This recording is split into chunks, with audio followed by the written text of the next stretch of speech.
Welcome to another edition of the Final Wrap NFL Sports Talk Show, live on DerekShapiroShow.com. I am your host, the NFLExporter.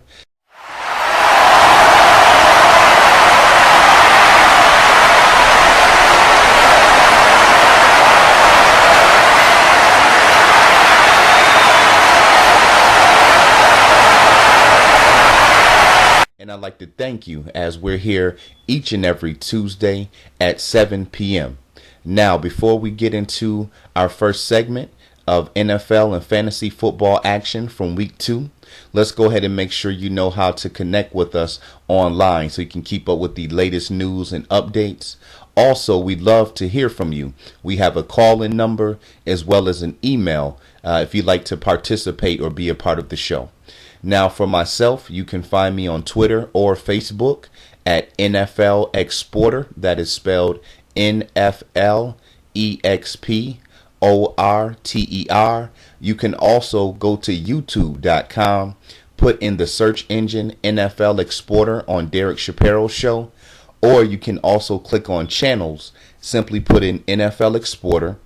Again, that's NFLExporter. And it'll pull up all of the shows that I've done. Also, to find Derek Shapiro, you can go to Facebook and put in Derek Shapiro. You'll find a picture of Derek next to the classic Fugees hip-hop group member Wyclef Jean. Or you can go to Twitter and you'll find him under Derek Shapiro Show. And show is spelled S-H-O. Also, as I mentioned, we would love to hear from you, our viewers and our listeners out there. If you would like to call in and be a part of the show, that number is 716-249-0552. If you would prefer to email us, that email address is NFLExporter@yahoo.com. If you have comments, you need some advice on your fantasy football teams, you'd like to talk about a particular subject, you'd like to talk about your team, or anything that is NFL and fantasy football related, make sure to call in or send an email so I can include you as part of the show. Now, starting off, the latest headlines and news around the NFL after 2 weeks of action. The big news, obviously, was Adrian Peterson, the star running back for the Minnesota Vikings. He did not play this past Sunday due to an off-the-field issue.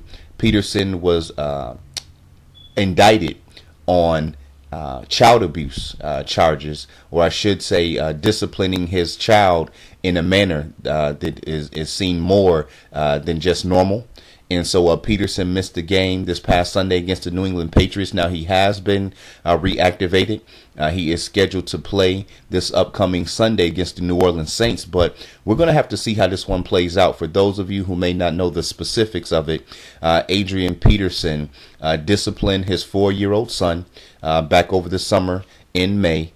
And apparently there were cuts. There's bruises on the 4-year-old boy. They were on his back, his buttocks, his legs, and his ankles.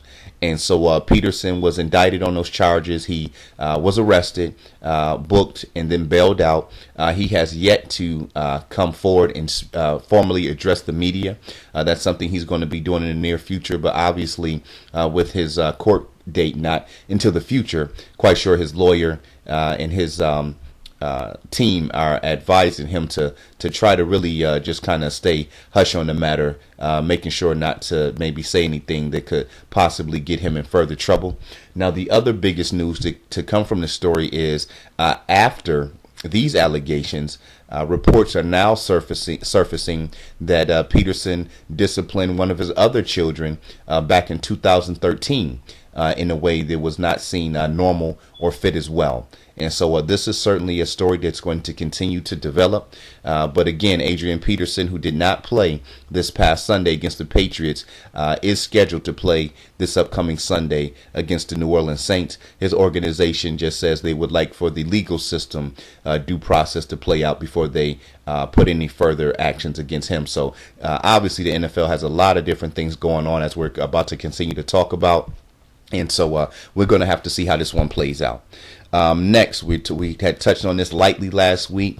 As of today, the Players Association in the NFL have not yet kind of reached an agreement as far as the new drug policy is concerned, which again would reduce the suspension lengths, and particularly for star wide receiver Josh Gordon of the Cleveland Browns, and also Wes Welker, the wide receiver for the Denver Broncos. Now, there are a lot of players who are suspended the first 4 games of the season for that same performance enhancement drug. They're not as notable names as Gordon and Welker, so I don't know if that once that agreement were to get met, if it will reduce the suspension amounts for those players as well. That's something that we're going to continue to keep our eye on as well. Now, obviously, last week, the Ray Rice story was the biggest news coming into the second week of the season. Since that time, things have died down just a little bit. The biggest news with that right now is Ray Rice is going to look to appeal the way that the NFL as well as the Ravens handled his situation, because at the time that the Ravens terminated his contract, as well as the NFL went ahead and gave him an indefinite suspension, he had already received a punishment of 2 games. And so that's something that certainly is going to be worth watching as well. You know, a lot of times when it gets into the legal system, things take a long time or a while to play out, and there's so many different parts that can go into that. But Ray Rice is looking to pursue some actions against the Ravens as well as the NFL in their handling of that case. So we're certainly going to keep our eye on that. And then Commissioner Roger Goodell and the NFL office already have their hands full with this domestic violence situations that's going on right now. Outside of Rice, there's 2 other players who have court dates coming up. The Adrian Peterson situation with him disciplining his son the way that he did, which brought the NFL more media attention. Now there are reports surfacing that Roger Goodell and the NFL offices actually had the video footage that was just released publicly by TMZ last Monday. The private investigators are saying that the NFL offices have had that video footage for a long time. You know that Commissioner Roger Goodell is claiming that it was the very first time that he saw that film from TMZ was last Monday.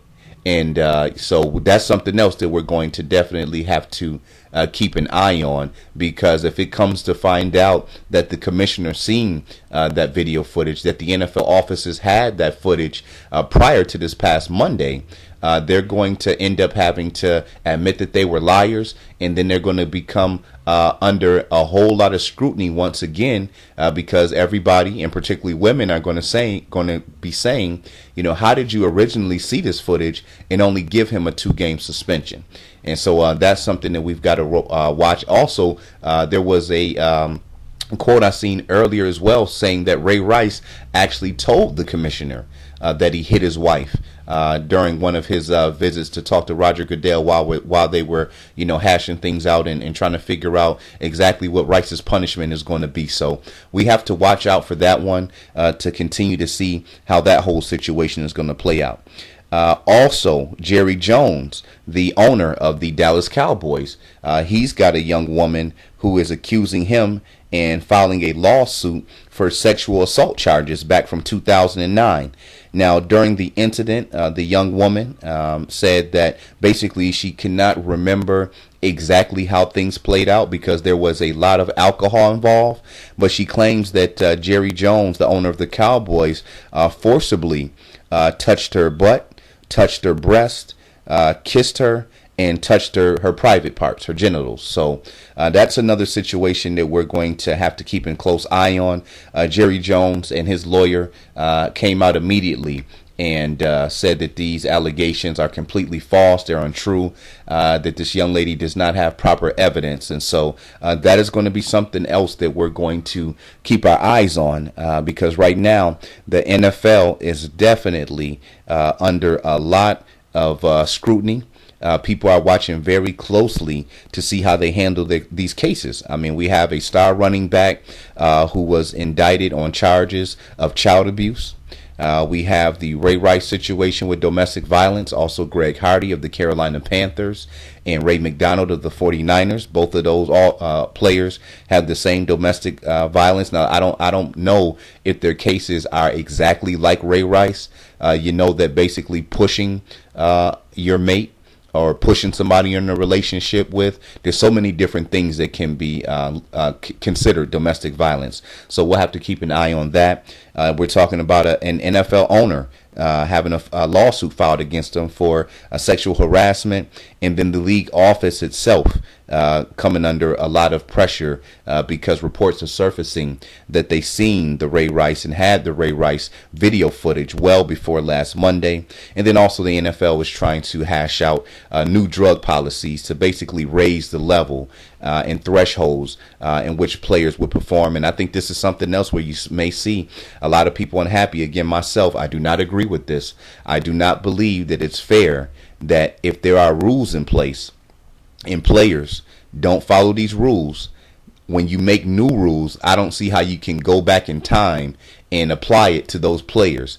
And again, I stressed this on the show last week. I think that's very important. I mean, today, there are rules in place for there's no drunken driving, or maybe the drunken driving level. If a cop were to pull you over and you and he tests you, if the level of alcohol that you're allowed to have in your system, and I'm just using an example, is 5%, and that's the rules, and you get arrested today, 2 months from now, if they come out with a rule saying that the new alcohol level is 7%. You're not going to get off. They're not going to say, well, if these rules were in place 2 weeks ago or 2 months ago when you got in trouble, if that were the case 2 months ago, you wouldn't have gotten in trouble now. So because these new rules are in place, we're going to apply them to you. So I really think that is a horrible decision on the NFL part. But again, I think it speaks volumes to it's a business. And their first primary and concern is putting the best product on the field to make them the most amount of money as possible. I think it sends a horrible message to the players and to society. But when it comes to business, when it comes to making money, we all know that there are definitely adjustments to get made, and certain things will certainly get looked over or bypassed in order for this juggernaut, this money-making machine, the NFL, to continue to do just that and drive in revenue. All right, that's going to wrap up our first segment. Once again, I am the NFL Exporter. You are listening to the Final Wrap live on DerekShapiroShow.com. When we return, we'll go ahead and start looking at some things that took place around the NFL in Week 2. Stay tuned.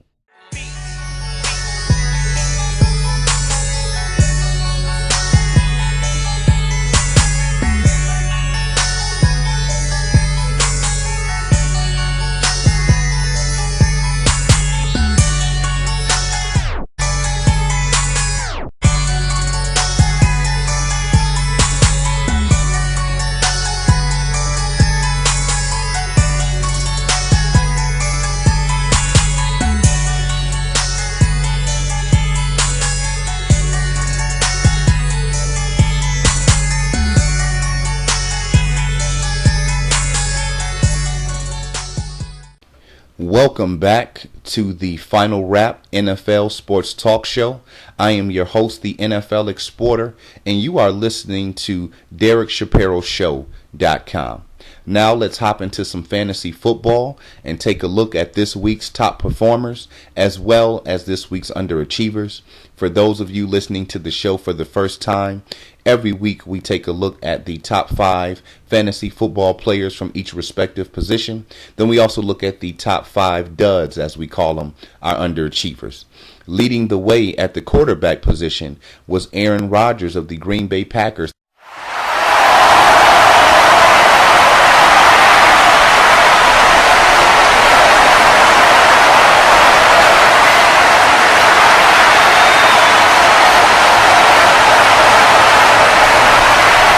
For 345 yards and 3 touchdowns. He had 27 points. Next was Jay Cutler of the Chicago Bears with 25. Phillip Rivers of the San Diego Chargers with 24. Peyton Manning of the Denver Broncos had 21. And then we had 3 players tied with 18 points. Cam Newton of the Carolina Panthers, Kirk Cousins of the Washington Redskins, and Andrew Luck of the Indianapolis Colts. Topping the charts for our running backs was Darren Sproles of the Philadelphia Eagles.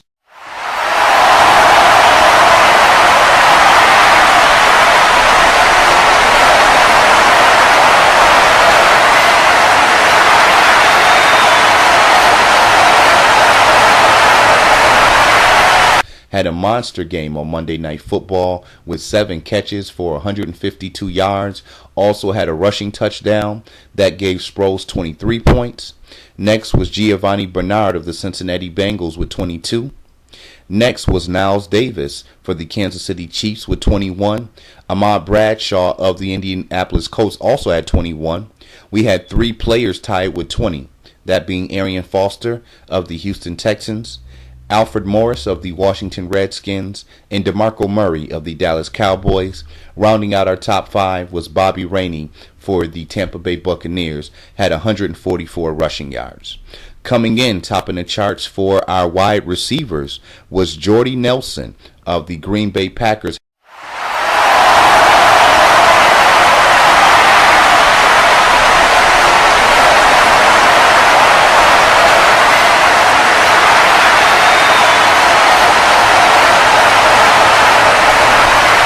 Had a huge day with 209 receiving yards, a touchdown, including a 80-yard touchdown reception. He had 26 points. Next was Brandon Marshall of the Chicago Bears with 22. Randall Cobb of the Green Bay Packers, as well as rookie Sammy Watkins from the Buffalo Bills, each had 17. And then Dez Bryant of the Dallas Cowboys and Mohamed Sanu of the Cincinnati Bengals, each respectively had 16 points. Topping the charts for our tight ends was one of our old-time favorites, showing that he still got it out there. We're talking about Antonio Gates, had 96 receiving yards and 3 huge touchdowns in San Diego's win over Seattle on Sunday.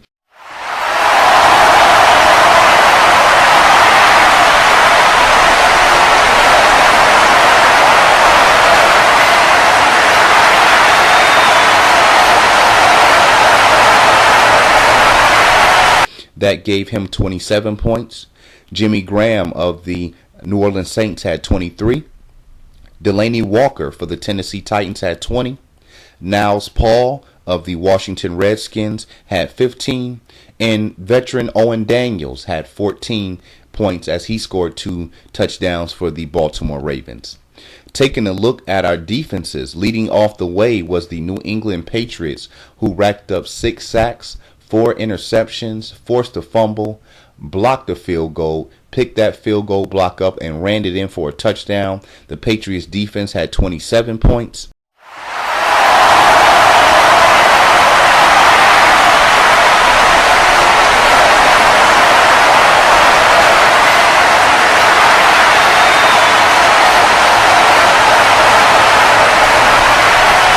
The Buffalo Bills defense had 21. Washington Redskins had 18.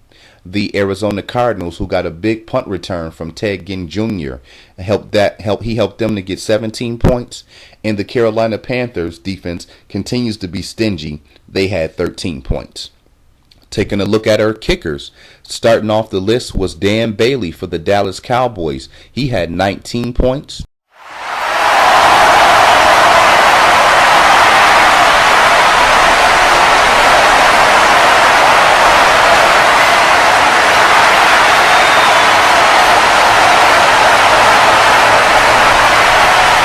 We had Dan Carpenter of the Buffalo Bills with 16. Nick Novak of the San Diego Chargers had 15. We had 4 players tied with 14 points, that being Stephen Gostkowski of New England, Justin Tucker in Baltimore, Greg Zuerlein in St. Louis, and also the kicker for the Arizona Cardinals, Chandler Catanzaro, pronouncing his name. And then Mason Crosby, the kicker for the Green Bay Packers, had 13. And then looking at our top 5 duds of the week.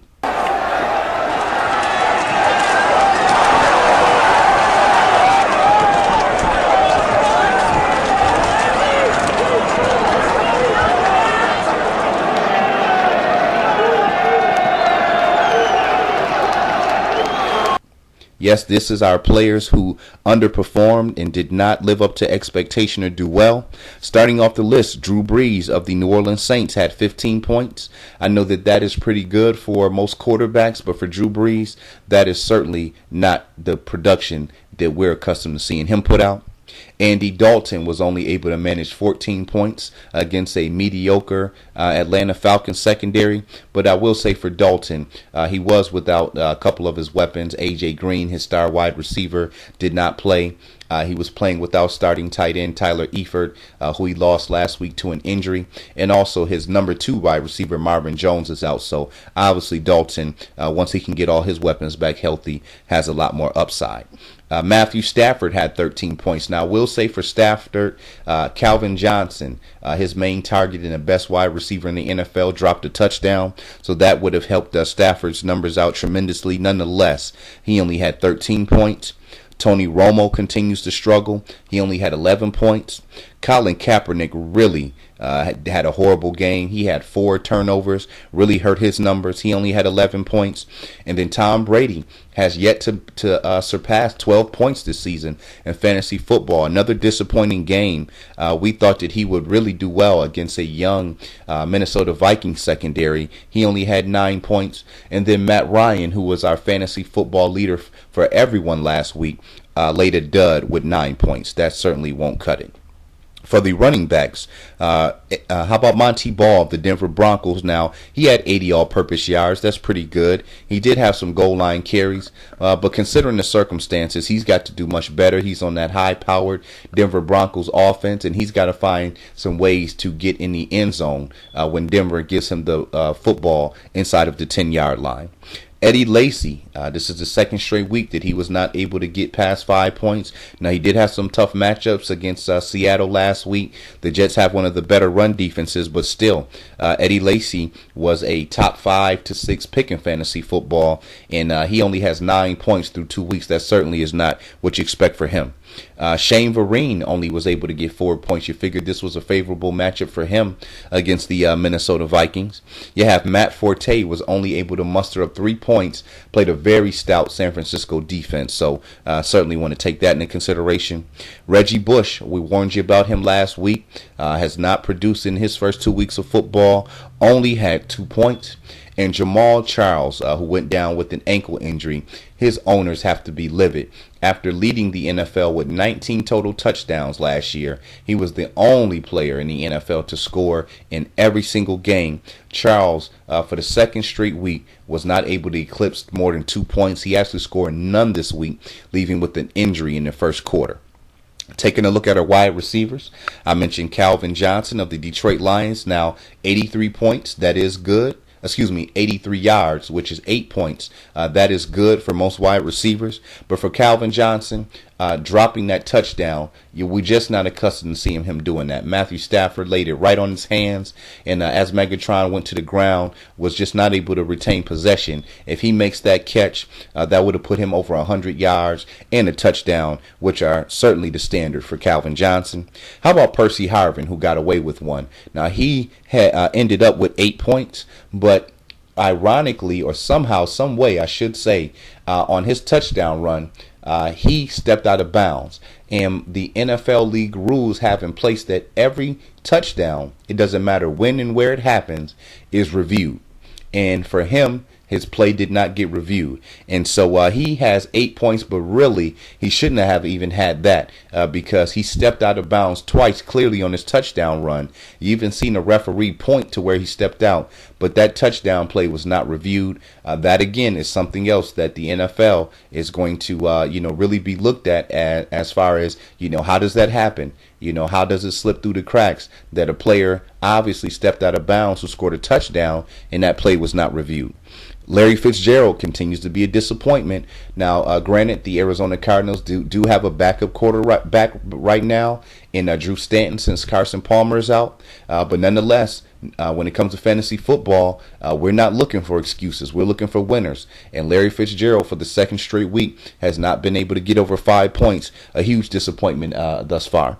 Also, Vincent Jackson, another huge disappointment. He was getting drafted in fantasy football drafts ahead of Larry Fitzgerald. This is the second straight week for him that he's been unable to muster up more than 50 yards. So definitely a lot of disappointment there. And then we're talking about Roddy White of the Atlanta Falcons was only able to pick up 4 points. And Kelvin Benjamin, after a strong debut in his rookie campaign against a pretty weak Detroit Lions secondary, only was able to put up 4 points. That certainly isn't satisfactory as well. Next, we have Jason Witten starting off our tight ends. Only 3 points. This is the second straight week that Witten has put up below average numbers. Only has 4 total points this season. There's certainly still a lot of upside, but again, he's attached to Tony Romo's production, and right now Romo's still getting his act together. How about Vernon Davis of the San Francisco 49ers? Following a week where he had 2 touchdowns, came back with only 3 points in fantasy football. Now, he did go down with an ankle injury, and so we're going to have to monitor that. But nonetheless, when it comes to fantasy football, we've got to put the points up. There's no excuses.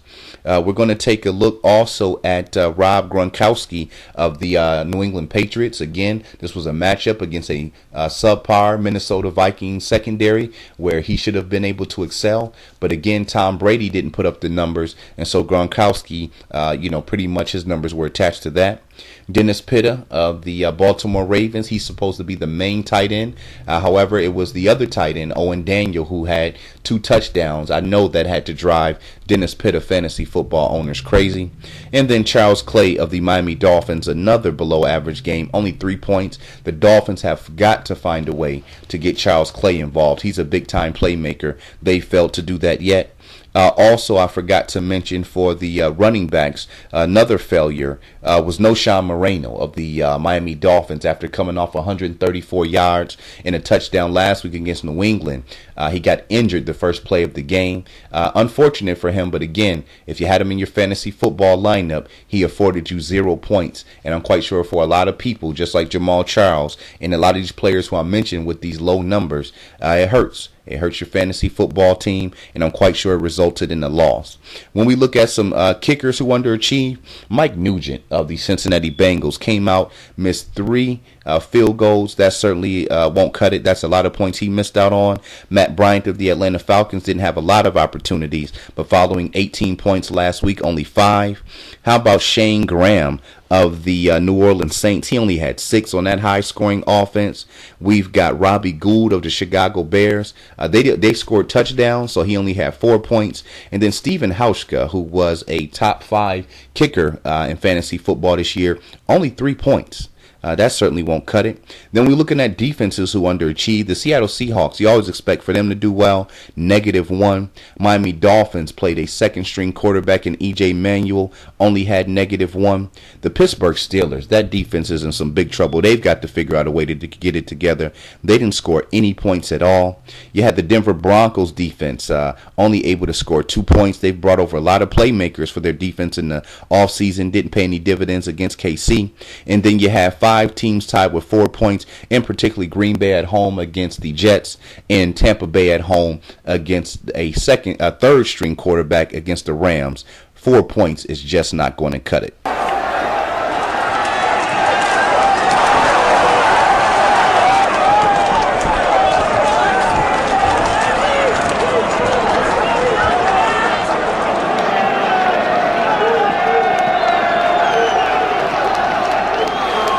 That's going to wrap up our second segment. Once again, it's the NFL Exporter on DerekShapiroShow.com. You are listening to the final wrap. When we return, we'll recap our action from around the NFL in Week 2.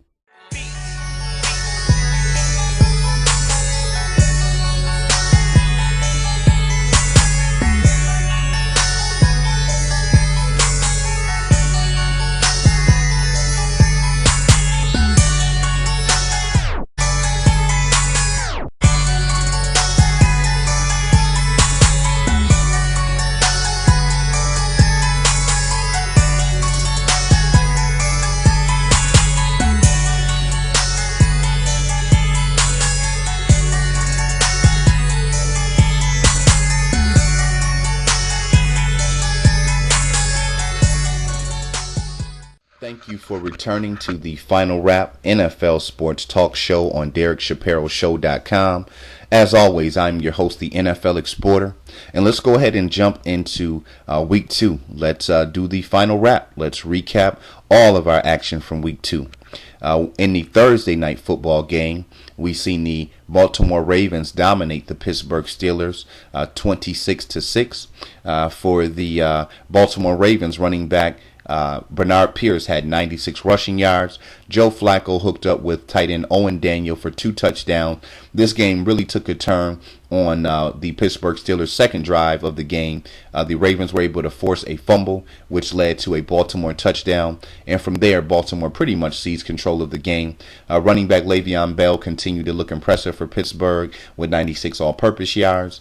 Also, Antonio Brown, the wide receiver for Pittsburgh, continues to put up the nice numbers with 7 catches for 90 yards. But that was about it for Pittsburgh. The biggest thing that we're seeing is that this Pittsburgh defense that we've come to know as being one of the tops in the leagues for so many years, that regime is on its way out. As we mentioned, we're used to seeing Casey Hampton, James Harrison, Lamar Woodley, Brett Kiesel, Ryan Clark. A lot of the Larry Foote, a lot of these players were staples in that Pittsburgh defense for years. All of those guys are gone. They only have 3 remaining players on their roster from their last Super Bowl run. All of those players are over 30. And so, I think for this Pittsburgh Steelers defense, their glory days are far behind them. Obviously, with one of the top defensive coordinators in the league, they have a chance to turn things around. But when you see teams running on Pittsburgh 2 straight weeks for over 150 yards, that should tell you something, because the Steelers used to be a defense who was top 5 in the NFL against the run religiously, and that's what allowed them to really excel. For the Ravens, on the other hand, now that they know they're going to be without Ray Rice for the remainder of the year, they have Bernard Pierce and Justin Forsett who are going to share that workload. And again, their defense is very tough. I think Joe Flacco, as I mentioned, has a lot of weapons in the passing game, a lot more than he had last year. Newcomer Steve Smith had another good game with 6 catches for 71 yards. Both of those teams are now 1-1. The Buffalo Bills had a big-time victory at home over the Miami Dolphins. And, we had some exciting plays for the Bills. They had a 102-yard kickoff return from their star running back, C.J. Spiller. And then rookie wide receiver Sammy Watkins was able to get his first NFL touchdown, had a nice day with 8 catches for 117 yards and 2 TDs. For the Dolphins, really weren't able to get a lot going. I think their team as a whole had the wind taken out of them. On the Dolphins' first drive, running back Noshawn Moreno suffered a dislocated elbow that put him out the game. Moreno last week had 134 rushing yards against the New England Patriots and a touchdown. So I think that from the very jump, this was something that kind of took some energy and life away from the Dolphins, who were really thriving with Moreno in their lineup. Nonetheless, it was just not a productive day for Miami. And what's going to be a common theme as I go amongst these games, you're going to see is the turnover battle. Baltimore in their victory over Pittsburgh. Pittsburgh had 3 turnovers. Baltimore didn't have any. In this game, Buffalo against Miami, the Dolphins had 2 turnovers. The Bills were able to play clean football, not turn the ball over. And I think we've seen a recipe that the Bills, for their success, that they're going to be able to have this year, if they're going to have any, which is going to be quarterback E.J. Manuel playing smart football, not turning the ball over, obviously needing to find his star wide receiver, I should say rookie wide receiver, Sammy Watkins, as much as possible. They're going to need some big plays, and C.J. Spiller certainly provided that with that kickoff return. And then the Bills defense just needs to continue to play at a high level. They've played very sound football starting off the season. Thus far, that win moves the Bills to 2-0. The only undefeated team in that AFC East. The Dolphins now drop to 1-1. We had the Washington Redskins beat the Jacksonville Jaguars 41-10. This was a game that all of us pretty much knew was going to happen, maybe not to this magnitude. Now, the big news that came out of this game was the Washington Redskins running quarterback, Robert Griffith III, dislocated his ankle. Reports are that he will not miss the entire, it's a possibility he may not miss the entire season because there was not a fracture or a break. But again, a dislocated ankle, he's going to be out for some extended time, and I think it's really going to make a difference when he's ready to come back, if it is this season, what the Redskins record is at that time. And obviously we're talking about chemistry. If they're not in a playoff hunt, he won't come back. And then also if the quarterback Kirk Cousins, who led the Redskins to the victory, if he's playing well, may be very difficult to get RG3 back in the lineup. So that's one we're going to take a watch, keep our eye on once it becomes a little bit more relevant.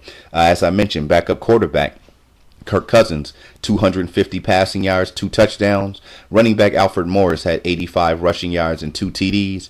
And the Washington Redskins defense set a franchise record, sacking Jacksonville quarterback 10 times. Chad Henne was under duress all day. For this Jacksonville Jaguars team, not a lot to talk about. Their touchdown came from their tight end Mercedes Lewis, who scored on a 68-yard touchdown. Unfortunately for Lewis, he's got a high ankle sprain. He's going to miss possibly the next 6 to 8 weeks. So the Jaguars continue to struggle. They were the worst team coming into the NFL this year, and with a performance like that, I think you know why. Next, we had the Dallas Cowboys go out to Tennessee and pick up a much-needed victory behind 167 rushing yards and a touchdown by running back DeMarco Murray. Wide receiver Dez Bryant for the Cowboys also had 10 catches for 100 yards and a touchdown. This was a game that Dallas pretty much controlled from the beginning, being able to run the ball effectively. And Jake Locker made some early mistakes. The one bright spot for Tennessee was their tight end Delaney Walker, had 10 catches, 142 yards and a touchdown.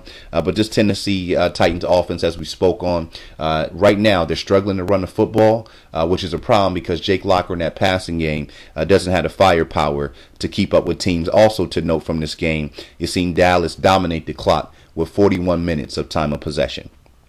Next, we had the Arizona Cardinals going out to play the New York Giants. Now in this game, quarterback Carson Palmer, the starter for the Arizona Cardinals, was not able to play. He's got a shoulder injury, and so in came backup Drew Stanton.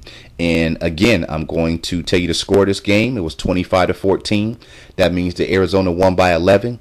Here we go talking turnovers again. Arizona, no turnovers. They have a backup quarterback, played smart football, just stayed within the confines of the system. You look at the Giants at home, especially 4 turnovers. And so if you're losing the game by 11 points, and particularly you're giving up a punt return for a touchdown, that's what's going to happen to you. For the Cardinals, there really wasn't a lot that went on. Running back Andre Ellington had a nice day with 91 rushing yards. Larry Fitzgerald and Michael Floyd, their receivers, were pretty much kept in check. Stanton only threw for 167 yards, but the Cardinals defense continues to be stingy, and Eli Manning continues to turn it over. He had 2 interceptions, and again, special teams, they gave up that touchdown, and so that loss drops the Giants to 0-2. The Cardinals now move on to 2-0. We're certainly going to be keeping our eyes on Carson Palmer. He came out yesterday and said that shoulder injury is a week-to-week situation. So obviously, if he's not in the lineup, that may taper the expectations of what we may expect from the Arizona Cardinals offense.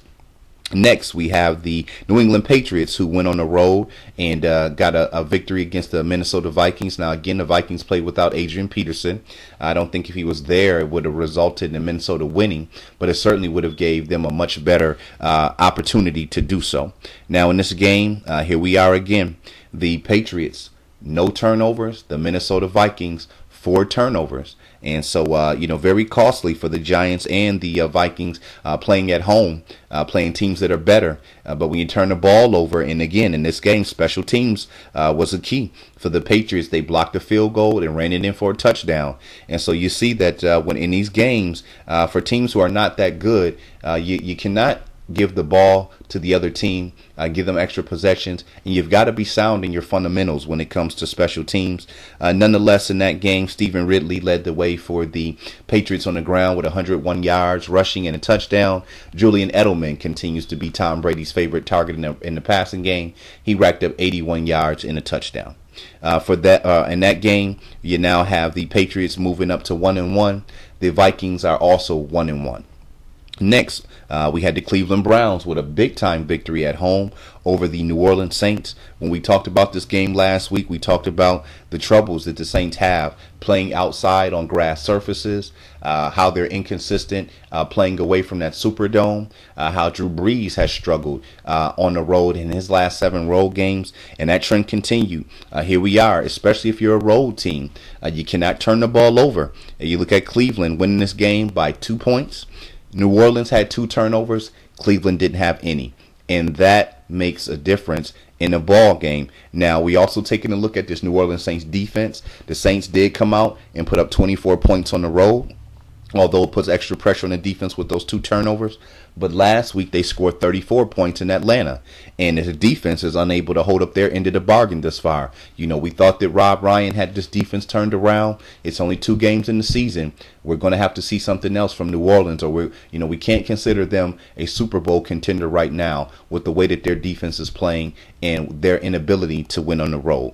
In that game, we see running back Terrence West for the Cleveland Browns have 68 rushing yards and a touchdown. Andrew Hawkins led the way in the air with 6 catches for 70 yards. Brian Hoyer played very sound and smart football. That Cleveland Browns defense was in Drew Brees' grill from the opening snaps, sacking him on the first drive. They really kept the Saints with bad field position, and the Saints are another team who refuse to run the football. They have a big-time running back there, Mark Ingram, who racked up 83 yards on 11 carries.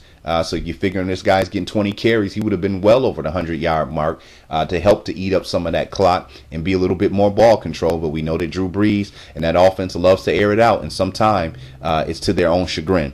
Also to mention from this game, Jimmy Graham had a big game, over 100 yards and 2 TDs. But at the end of the day, it was a Andrew Hawkins pass that was caught from Brian Hoyer as time was winding down that allowed the Browns to get the field goal in the final seconds of that game. Also to mention from this game, running back Mark Ingram from the Cleveland Browns suffered a broken hand. He's expected to be out of action anywhere from 4 to 6 weeks, so that's certainly worth noting. That loss for the Saints drops them to 0-2. We noticed a team that can definitely rebound. They have a lot of veterans. None of those losses came within their own division. Actually, you know what? The first game against Atlanta was in their own division. And so nobody wants to start the season off 0-2. They're going to look to get back on track at home this week against Minnesota. For the Browns, this is a team that could easily be 2-0. Lost a close one last week on the road at Pittsburgh 30-27, but was able to come back and get a nice victory this week. The Browns are now 1-1. We're going to take a quick break and come back and wrap up the rest of our Week 2 action. Once again, you are listening to The Final Wrap. I am the NFL Exporter. This is DerekShapiroShow.com.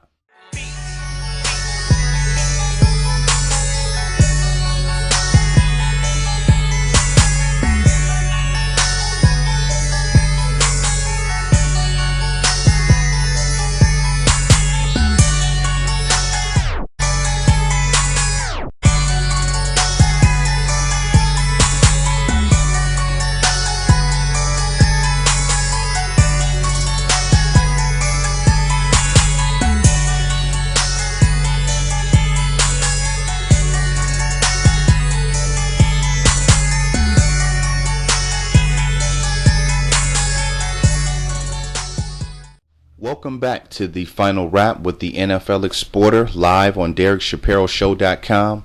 Let's go ahead and jump back into our Week 2 action. Next, we had the Cincinnati Bengals with a nice home victory, 24-10 over the Atlanta Falcons. In this game, we've seen running back Giovanni Bernard for the Cincinnati Bengals rack up over 150 all-purpose yards and a touchdown. Also, running back Jeremy Hill came in with 74 rushing yards and a touchdown. They really pounded Atlanta on the ground. We talked about Cincinnati having new offensive coordinator Hugh Jackson. The Cincinnati Bengals had 42 rushing attempts, and so that tells you how much they controlled that clock. The defense was stellar against Matt Ryan in that high-flying offense. Here we are with another road team getting caught up in turnovers. You lose by 14 points. But the Falcons had 3 turnovers, 3 Matt Ryan interceptions, and that certainly hurt them. We also talked about the Falcons, an ineffective running game. You're not going to be able to come out and just pass the ball every game, and so they certainly have some question marks to address there. For the Cincinnati Bengals, outside of the 24-10 victory, their biggest concerns coming out of this one, star wide receiver A.J. Green was not able to play. He had a foot injury coming into the game. Thought he was going to play. He tried to give it a go, but was unable to play. It's actually now the injury has came up that it's a strained toe, and so that's certainly something you want to monitor. You already know for any player playing in sports, even as a normal person walking, if you got an injury to your toe, that's something that can certainly nag. So we'll have to see how soon they expect for him to get back healthy. Andy Dalton was efficient in this game, 252 yards, 1 touchdown. And again, that Cincinnati defense played really well. The win for Cincinnati has them now at 2-0. For the Atlanta Falcons, they are now 1-1. St. Louis was able to get a road victory against the Tampa Bay Buccaneers, 19-17 on a last-second field goal from kicker Greg Zuerlein. In this one, the stats were all on the side of Tampa Bay. Running back Bobby Rainey had 144 rushing yards. Now he was in for their starting running back Doug Martin, who did not play. He suffered a knee injury in Week 1 against Carolina. You've seen running back Zach Stacy for St. Louis have 71 rushing yards and a touchdown. Wasn't much other action otherwise. You're looking at Tampa Bay's passing game continuing to struggle. Don't understand that. You got a couple nice weapons over there in Vincent Jackson, who only had 53 yards. Rookie Mike Evans was unable to get a catch. Unable to put up anything noteworthy. They brought over Josh McCown from the Bears. I thought he would do much better than what I've seen by now, but I do factor in that last week playing that Carolina defense, who looks to be a top 5 defense, and the Rams certainly have a very, very good defense. And so life hasn't been too well for Josh McCown. Only 179 passing yards, second straight week that he did not pass for a touchdown. And then when you're looking at Davis, the third string quarterback for the St. Louis Rams, here's a guy thrown into action. 22 of 29, 235 yards. He didn't throw a touchdown, but you know what? He did not turn the ball over, and that was the difference. Look at, St. Louis wins by 2 points. You figure like some of these other teams, if they had a bunch of turnovers, it could have cost them in this one. Also big news coming out of this one from Tampa Bay, who's been getting ravaged by injuries early here. They already lost their top defensive back for the year with a pectoral injury. Doug Martin, their starting running back, was out with a knee. A couple other guys were banged up coming into this one. Now they're going to have to go without their top defensive tackle, Gerald McCoy, for some time. He ended up fracturing his hand. The win for St. Louis has them at 1-1. Tampa Bay starting off the season 0-2. I know that's not what they expected under head coach Lovie Smith coming into that organization. Next, we had the San Diego Chargers, a big home victory over the Seattle Seahawks, 30-21.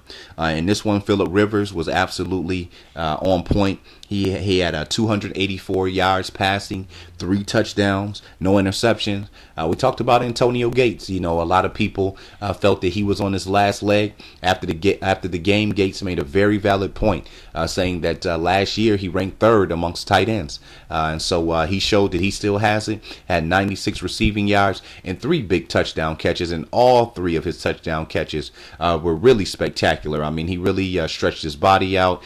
He just looked good out there. It's good to see Antonio Gates still out there being productive.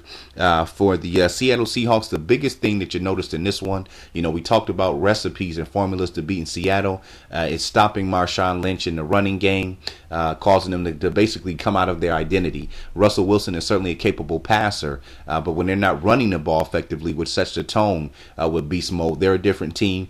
And then also, look, converting third downs. The Seattle Seahawks team is known to get teams off the field quickly, which allows them to control the clock. In this one, San Diego certainly dominated the time of possession.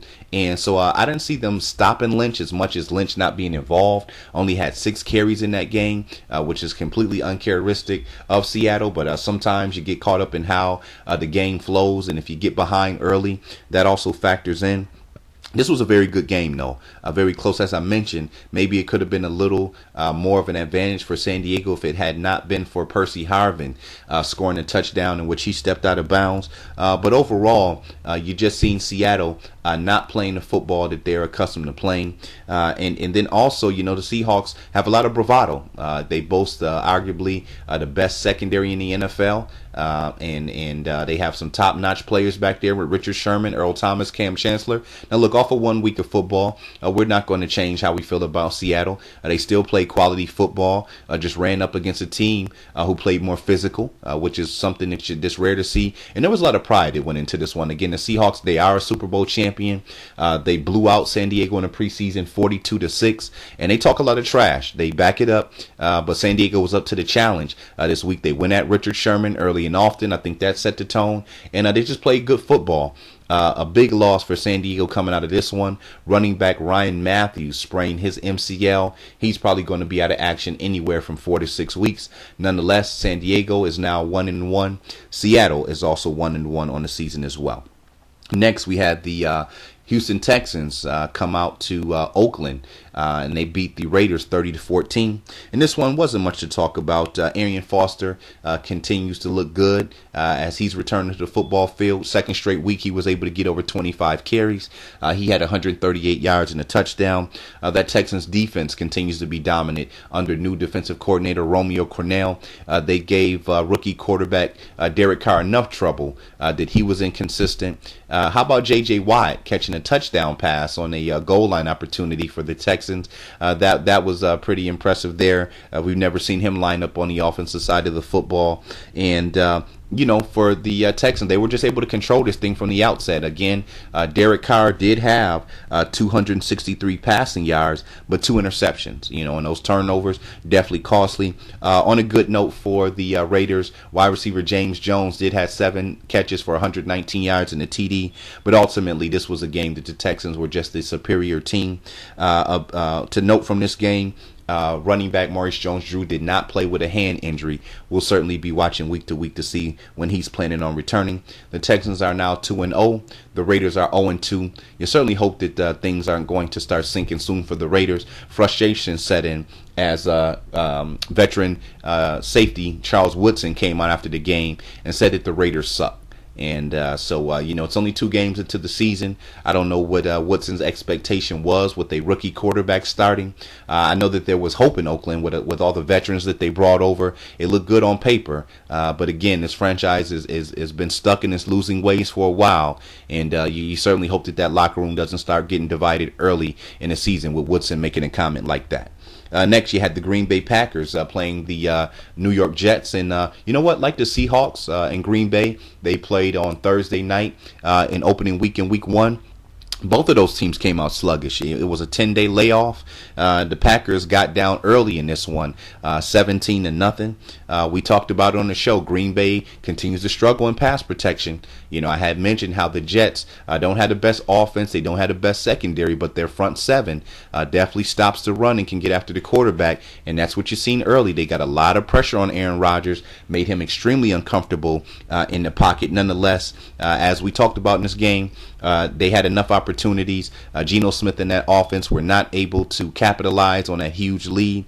The running backs for the Jets came up missing in this one. Chris Johnson only had 20 rushing yards. Chris Ivory really didn't do much. And we know that Geno Smith in this offense in that passing game is just not ready yet. Now, for Green Bay, they got, again, 346 yards and 3 TDs from Aaron Rodgers.